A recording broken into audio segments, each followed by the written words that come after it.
আসসালামু আলাইকুম। আজকে আলোচনা করব মেঘনা পেট্রোলিয়ামের অ্যাসিস্ট্যান্ট ম্যানেজারের এই কোশ্চেনগুলো নিয়ে। তো দেখেন, প্রথমটাতে আমাদের বলতেছে একটা সার্কিট দেওয়া আছে। এখানকার হচ্ছে আমাদের এই যে আরএল ম্যাক্সিমাম পাওয়ার যদি পাই, তাহলে আরএল এর মান কত হবে আর ওই ম্যাক্সিমাম পাওয়ারটা কত হবে সেটা বের করতে হবে। তো আমরা জানি যে এই টাইপের সিচুয়েশনগুলো আমরা থেভেনিন সার্কিট দিয়ে ইজিলি সলভ করতে পারি। কনসেপ্ট হচ্ছে আর থেভেনিন সমান আর এল করতে হবে, আর ওই যে V Thevenin square by 4 R Thevenin করে দিলেই কিন্তু আমাদের চলতেছে। তাহলে এটা দেখেন, একটা ডিপেন্ডেন্ট সোর্স আছে।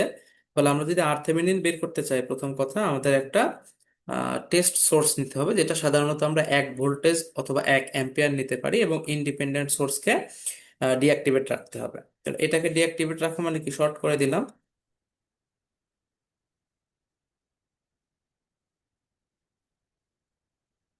এই আমাদের সার্কিট, এবং এই যে টার্মিনালটা আছে এখানে আমরা সেই টেস্ট সোর্সটা কানেক্ট করবো। অর্থাৎ আমরা এখন আপাতত 1 ভোল্টেজের সোর্সটা কানেক্ট করতেছি।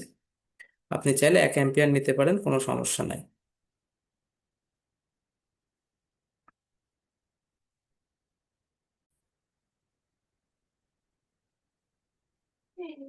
তো এটা হচ্ছে যেহেতু আমাদের এ বি, এই দেখেন এই যে এই টার্মিনালটা এ বি, এটা এ আর এটা বি। ফলে এখন এ বি কিন্তু এই যে 1 ভোল্টেজ, আর এটা যেহেতু 2 VAB, তাহলে এটাকে আমরা এখন এই 2 ভোল্টেজ লিখে দিতে পারি, কারণ 2 এর সাথে 1 গুণ করলে 2 হয়ে যাচ্ছে। আর এই যে দুই মাথার টার্মিনালে 1 ভোল্টেজ মানে এখন এবি বলতে 1 ভোল্টেজ বোঝাচ্ছে। এটা 6 ওহম। এখন আমাদের এই যে এইটা বের করতে হবে I0। 1/I0টাই হচ্ছে আমাদের RThevenin। তো আমরা যদি এখানে একটা মনে করেন গ্রাউন্ড দিয়ে দিলাম, দিয়ে এখানে কিন্তু একটা কেসিএল অ্যাপ্লাই করে দিতে পারি। কেসিএল অ্যাপ্লাই করলে কত হয়, এটা যদি গ্রাউন্ড হয় তাহলে এই জায়গাকার ভোল্টেজ হচ্ছে 1 ভোল্টেজ। তাহলে 1 - 2 / 6 +1/4 -I0 = 0। তাহলে এই ক্ষেত্রে আমাদের I0টা কিন্তু চলে আসবে। এটাকে I0 ওই পাশে পাঠিয়ে দিলে প্লাস হয়ে যায়। তাহলে এখানে যা যা আছে অ্যাজ ইট ইজ ওইটা বসাই দিলেই হচ্ছে 1 - 2/6 +1/4। এটা করলে যেটা আসে সেটাই হচ্ছে আমাদের I0, মানে 1/12। তাহলে আর থেভেনিন কত হবে? আর থেভেনিন হচ্ছে 1/I0, তার মানে এটাকে উল্টাই দিলে হয় 12 ওহম। এটাই হচ্ছে আমাদের প্রথম কথা, আর থেভেনিনের অ্যান্সার। আচ্ছা, এখানে মূলত আর থেভেনিন তো না, আমাদের বের করা লাগবে আর এল এর ভ্যালু। তো আর থেভেনিন যা হবে আর এলও তাই হবে। তাহলে আমরা আর এলটা পেয়ে গেলাম। এখন আমাদের কাজ হচ্ছে ভি থেভেনিন বের করা। তো ভি থেভেনিনের জন্য মনে করেন আর একটা সার্কিট আমরা নিলাম।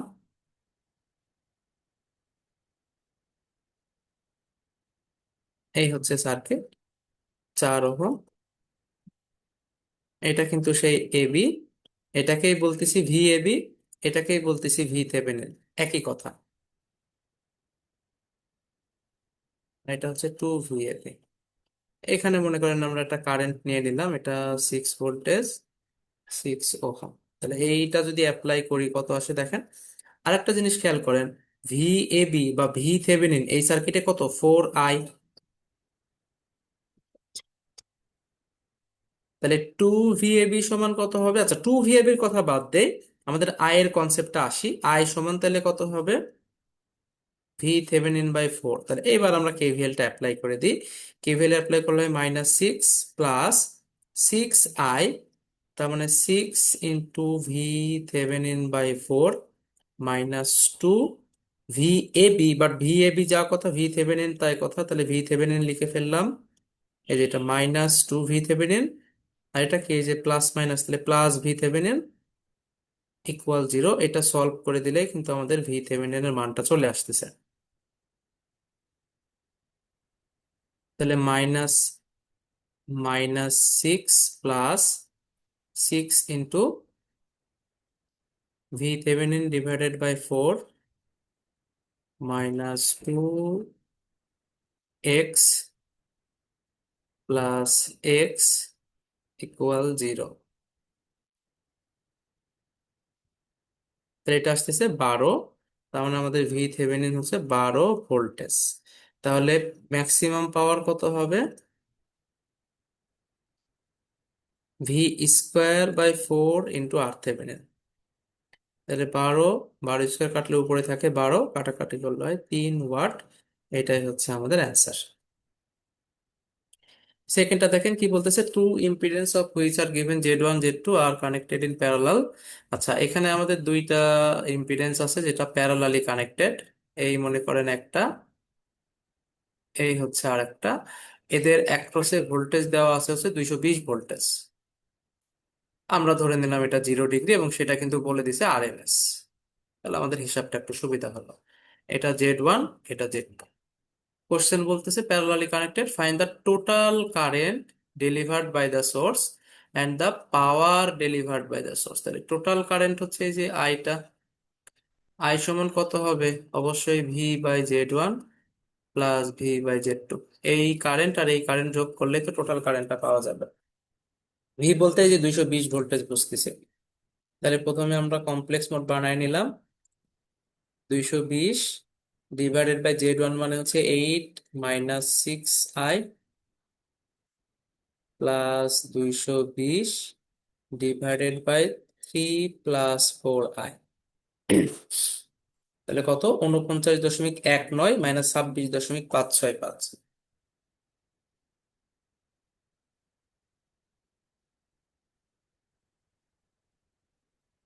এটাই হচ্ছে আমাদের অ্যান্সার। আবার ফাইন্ড দ্য টোটাল কারেন্ট, আচ্ছা গেল, and the power delivered by the source. আচ্ছা, power delivered by the source এই কথা যদি বলে, সাধারণত এটা আসলে রিয়েল পাওয়ারকে মিন করে।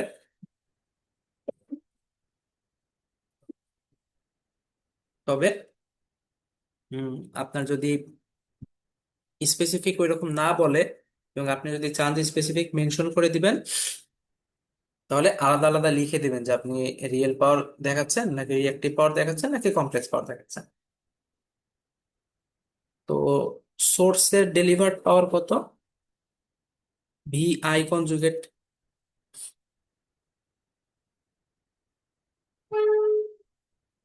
কাজ করে দিলে কিন্তু সোর্সের কি পরিমাণ ডেলিভার্ড পাওয়ার হচ্ছে সেটা বের হয়ে গেল। তাই যে এইটা তো আই, এর কনজুগেট প্রথমে বের করে নিতে হবে এই যে 2 দিয়ে। এটা হচ্ছে আই এর কনজুগেট ইনটু 220। যেহেতু RMS আছে, এই জন্য আমরা সামনে হাফ নিলাম। এটাকে যদি আমরা ওই যে ভাঙাই লিখি,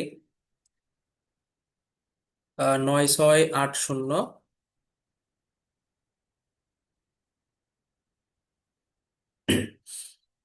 প্লাস যে 4840, এত VA। যদি এখন লিখতে চান, তাহলে এত watt delivered by the source, এত var delivered by the source. আর কেউ যদি কমপ্লেক্স পাওয়ারও দেখাইতে চান, সেক্ষেত্রে এই যে ক্যালকুলেটরে এই মোডটাই নিয়ে আসেন। 3 নাম্বার দিলে এই যে 10 822.57 এত VA delivered by the source লিখে দিলেই কিন্তু চলতেছে। তবে শুধু রিয়েল পাওয়ার দেখাইলেই চলবে, টোটালটা আলাদাভাবে না করলেও হবে, কোনো সমস্যা নাই। আচ্ছা, এখানে বলতেছে এটার স্যাম্পলিং রেট বের করো। আচ্ছা ওকে, স্যাম্পলিং রেট যেহেতু দেখেন আমাদের মাল্টিটোন মানে সিগন্যাল গুলো আলাদা আলাদা যোগ আকারে আছে, এরকম থাকলে আমাদের এফএমটা হয় হচ্ছে সবগুলো সিগন্যালের ভিতরে ম্যাক্সিমাম ফ্রিকোয়েন্সি যেটা সেটা। তাহলে 1800 পাই হচ্ছে ম্যাক্সিমাম ফ্রিকোয়েন্সি, অবশ্যই ওমেগা আকারে। এফএম করলে কি হবে? একে 2 পাই দ্বারা ভাগ করতে হবে, তার মানে 900 হার্টস। এফএম হচ্ছে আমাদের 900 হার্টস। এখন কোশ্চেন বলতেছে স্যাম্পলিং অ্যাট মানে স্যাম্পলড অ্যাট নাইকুইস্টেট, তার মানে স্যাম্পলিং রেট হবে হচ্ছে 2 FM। নাইকুইস্টেট বলতে আমরা ডাবল বলছি, তার মানে 1800 হার্টস। এটাই আমাদের অ্যান্সার। এটা হচ্ছে এ নাম্বারে যে এটা। Number of quantized level, 8 bit যেহেতু দেওয়া আছে, তাহলে লেভেল কত হবে? L = 2⁸ 2⁸ করলে যা আসে তাই। 2⁸ মেবি 256, হ্যাঁ।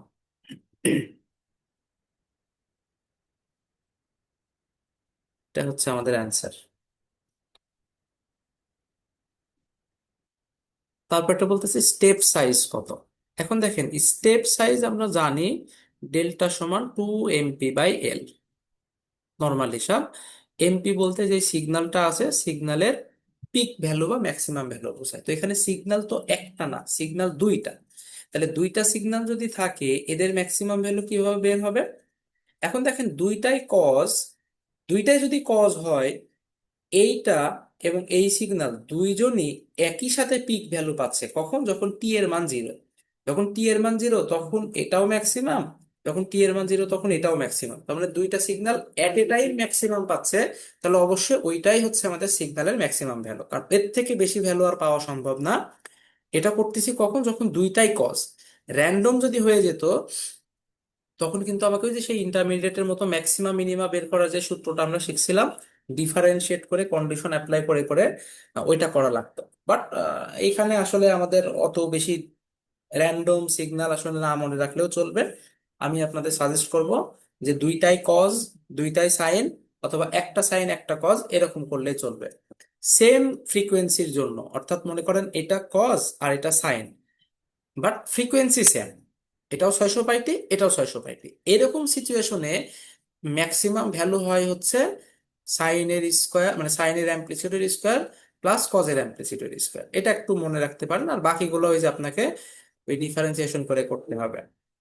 আর এটা যেহেতু দুইটাই কজ, এজন্য দুইটা অ্যাম্পলিটিউড সিম্পলি যোগ হয়ে যাবে। কেন? এই যে বললাম দুইটা একই সাথে ম্যাক্সিমাম পাচ্ছে, কারণ টি সমান জিরোতে এও ম্যাক্সিমাম, এও ম্যাক্সিমাম, এই কারণে ওই সময় দুইটা যোগ হয়ে যাচ্ছে। এর থেকে হাই ভ্যালু আর এই সিগন্যালের জন্য পাওয়া সম্ভব না। তাহলে 3 আর 2 5, লেভেল 256। এটা করলে এত হচ্ছে আমাদের। এটাকে ভোল্ট লিখে দেওয়া যায়, স্টেপ সাইজকে ইউনিট লেসও লেখা যায়, আবার ভোল্ট আকারেও লেখা যায়। তাহলে 10 / 256, আচ্ছা নিচের এটা এক লিখে দিই তাহলে চলতেছে। তাহলে এটা আসতেছে দেখেন 0.039 ভোল্টেজ। এটাকে আপনারা ইউনিট লেসও রাখতে পারেন, কোনো সমস্যা নাই। আবার যদি কেউ 39 মিলি ভোল্ট লিখতে চান, সেটাতেও কোনো সমস্যা নেই। এটা গেল হচ্ছে আমাদের স্টেপ সাইজ। আর বিট রেট তাহলে কত হবে? বিট রেট হচ্ছে আরবি সমান N F S. N 8, F S হচ্ছে এই যে 1800, তাহলে 8 × 1800। এটা আসতেছে 14,400 বিপিএস।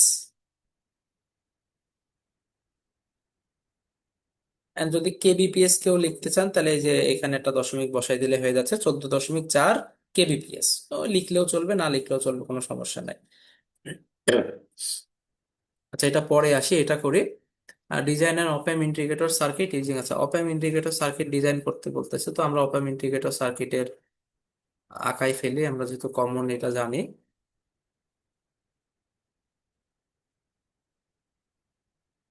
এখানে ফিডব্যাকে ক্যাপাসিটর দিতে হয়, আর ডিফারেন্সিয়েটরে কি হয়? এখানে ক্যাপাসিটর দিতে হয়, ফিডব্যাকে রেজিস্টার দিতে হয়। তাহলে এইটা হয়ে গেল আমাদের এত। এখানে দেখেন প্রত্যেকটা ভ্যালু বলা আছে। তাহলে এটা হচ্ছে 0.1 মাইক্রোফ্যারাড, এটা হচ্ছে 10 কিলো ওহম, এটা আমাদের ইনপুট, এটা আউটপুট। তো আউটপুট সূত্র কি? আউটপুট সূত্র হচ্ছে -1/RC VI dt।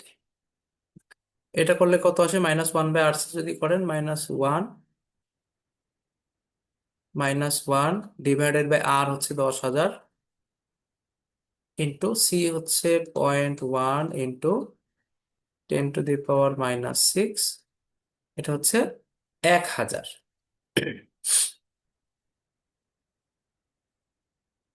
আর 5 sin এতকে যদি ইন্টিগ্রেশন করেন তাহলে কত হয়? সাইনকে ইন্টিগ্রেশন করলে হয় -cos, আর ভিতরে যেটা আছে সেটা এখানে ভাগ হয়ে যায়।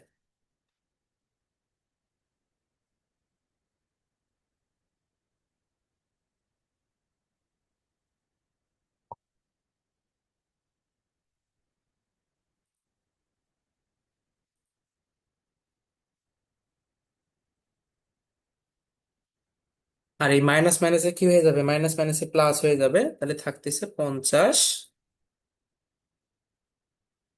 cos 100। এটাই হচ্ছে আমাদের অ্যান্সার। এটা বলতেছে এত এত তো find the equivalent circuit refer to the low voltage side. আচ্ছা, লো ভোল্টেজ সাইডে আমাদের ইকুইভ্যালেন্ট সার্কিট বের করতে হবে।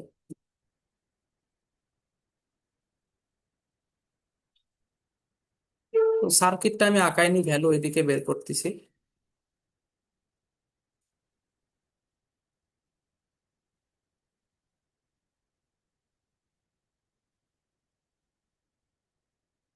লো ভোল্টেজ সাইড মানে প্রাইমারি বোঝাচ্ছে, তাহলে এটা আসলে এই আর সি আর জে এক্স এম, ওই জিরো লিখতে পারেন যার যেরকম ইচ্ছা। যেহেতু লো ভোল্টেজ সাইডটা আমাদের প্রাইমারি, ফলে এটাকে আমরা বলতেছি R01, জে এক্স 01, এটা হচ্ছে ভিপি যেহেতু প্রাইমারি সাইড। আর যেহেতু প্রাইমারি সাইড, এটা হচ্ছে ভিএস প্রাইম। এই কারেন্টের নাম হচ্ছে আইএস প্রাইম, এটার নাম আই নট।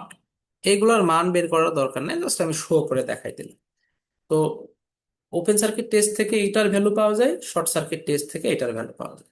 কিন্তু দেখেন শর্ট সার্কিট টেস্ট হয়েছে হাই ভোল্টেজ সাইডে, তার মানে এখান থেকে ডিরেক্ট আসলে এটা পাওয়া যাবে না। আমরা শর্ট সার্কিট টেস্ট থেকে Z02 পাবো। Z02 সমান কত? জেড সমান ভি বাই আই। ভি মানে এই যে 75, আই মানে হচ্ছে 10, কজ ইনভার্স পি বাই এত ইন্টু এত, এটা করে দিলে Z02 পাবো।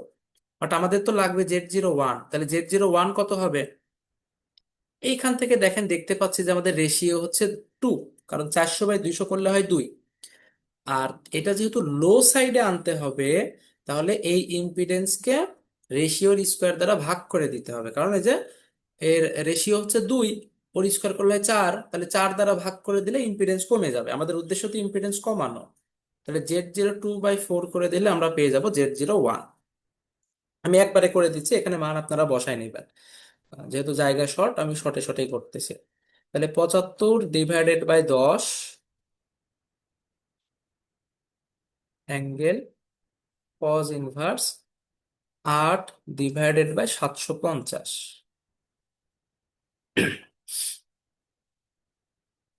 আর নিচে হচ্ছে 4 দিয়ে দিতে হবে। তাহলে এটা আসতেছে 0.02 আর 1.875।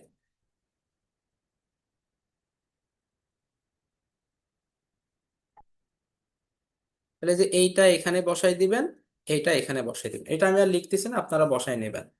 এই তো ওহমই হচ্ছে আমাদের অ্যান্সার। এবার এটা বের করা লাগবে। আর এটা বের করতে হলে কি, ওসি টেস্ট থেকে করতে হবে, এই যে ওয়াই থেকে। ওয়াই সমান আই বাই ভি, আর এটা যেহেতু লো সাইডেই করতেছি, তার মানে বাই ডিফল্ট আমাদের অ্যান্সারটাই পাবো, কোনো চেঞ্জ করা লাগবে না। ওয়াই সমান আই বাই ভি, তাহলে 0.7/200 minus cos inverse P by A I. এটা করলে কত আসে? 0.7/200 cos inverse P divided by V I. এটাকে এখন আমাদের ভাঙায় নিতে হবে। 4 বানায় নিলাম, ভাঙায় নিলে কত আসছে? 7/4000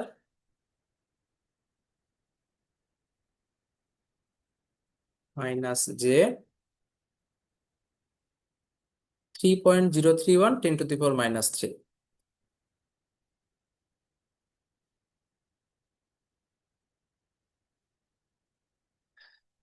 এখন আমরা এই যে আর সি বলতে কোনটা বুঝবো? এই প্রথম পার্টটুকুর উল্টাটা।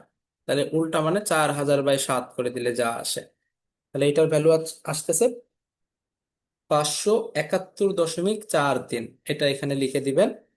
আর এক্স এম হচ্ছে এই যে পার্টটুকু আছে এইটার উল্টা, তার মানে 1/3.031 ইন্টু 10⁻³ এটা করলে আসতেছে 329.9। তাহলে এখানে একটু লিখি আর সি সমান, আচ্ছা আর সিটা পরে লিখি, এক্স এমটা আগে লিখি। এক্স এম হচ্ছে 329.92,